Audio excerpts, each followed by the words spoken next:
எங்கும் கொல்ட்டி எதிலும் கொல்ட்டி உன்ன மாதிரி கொல்ட்டிஸை முதல்ல தமிழ்நாட்டை விட்டு துரத்தணும். அதாவது தெலுங்கர்களுக்கு இவங்க வைக்கிற பட்டப்பேர் வந்து கொல்ட்டி. நான் தெலுங்குன்னு நினச்சிட்டு பேசுறாரு. நான் ஆக்சுவலாக தெலுங்கு கிடையாது.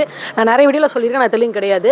இந்த வார்த்தை எந்த கட்சிக்காரங்க அதிகமாக யூஸ் பண்ணுறாங்கன்றது உங்களுக்கே தெரியும். இது என்னங்க புது விதமான அரசியலா? தமிழ்நாடு இது வரைக்கும் இப்படி ஒரு கேவலமான ஒரு அரசியல் நெறிமுறையை பார்த்துருக்காது. சாதியிலிருந்து விடுபடுவோம்னு நினச்சிக்கிட்டு இருக்கும்போது இங்கனக்குள்ள இருக்கிறவங்கள்ட்ட இன ரீதியாக பிரிவு ஏற்படுத்துறது தப்பு. நான் ஆல்ரெடி சொல்லியிருக்கேன் நிறைய தடவை. ஒரு விஷயம் மட்டும் நான் சொல்லிக்கிறேன், உங்களோட அரசியலுக்கும் உங்களோட கொள்கைக்கும் எதிரானவங்க உங்களோட பக்கத்து மாநிலங்களா இருக்கிற கர்நாடகாரங்களோ ஆந்திராக்காரங்களோ கேரளாக்காரங்களோ கிடையாது. ஏன்னா அவங்களாம் உங்களோட ஜெனடிக்ஸ்ல இருந்து வந்தவங்க. ஐ மீன் தமிழர்களோட ஜெனடிக்ஸ்ல இருந்து வந்தவங்க. அப்படியே நான் அவங்கள எதிரியா தான் பார்ப்பேன் அப்படின்னு நினைச்சீங்கன்னா 800 வருஷத்துக்கு முன்னாடி இங்க வந்த தெலுங்கர்களும் கன்னடத்துக்காரங்களும் வந்து உங்களோட எதிரி கிடையாது. காமராஜருங்கிற ஒரு தமிழர் மத்திய உணவு திட்டம் கொண்டு வரதுக்கு முன்னாடி சென்னை 1000 விளக்கு பகுதியில் பள்ளி மாணவர்களுக்கு முதல்ல மத்திய உணவு திட்டம் கொண்டு வந்தவர் சர் பிட்டி தியாரையா செட்டியாருங்கிற ஒரு தெலுங்கர். 1916 தமிழ்நாட்டில் இருக்கிற பிராமணர் அல்லாத மாணவர்களுக்கு வகுப்பாரி பிரதிநிதித்துவம் என்ற கோரிக்கை முதல்ல வச்ச டி.எம். நாயருங்கிறவர் ஒரு மலையாளி. சட்டமன்றத்தில் பெண்களும் நுழையணும், பிராமணர் அல்லாத ஏழைகளுக்கு வீட்டுமனை பட்டா கொடுக்கணும்ன்றத கொண்டு வந்த சுப்பராயலு ரெட்டியாருங்கிறவர் ஒரு தெலுங்கர். இப்படி மக்களுக்குள்ள பிரிவினை ஏற்படுத்தாம முதல்ல அரசியல் அறம்னா என்னன்னு தெரிஞ்சுக்கிட்டு அரசியல் பண்ணுங்க.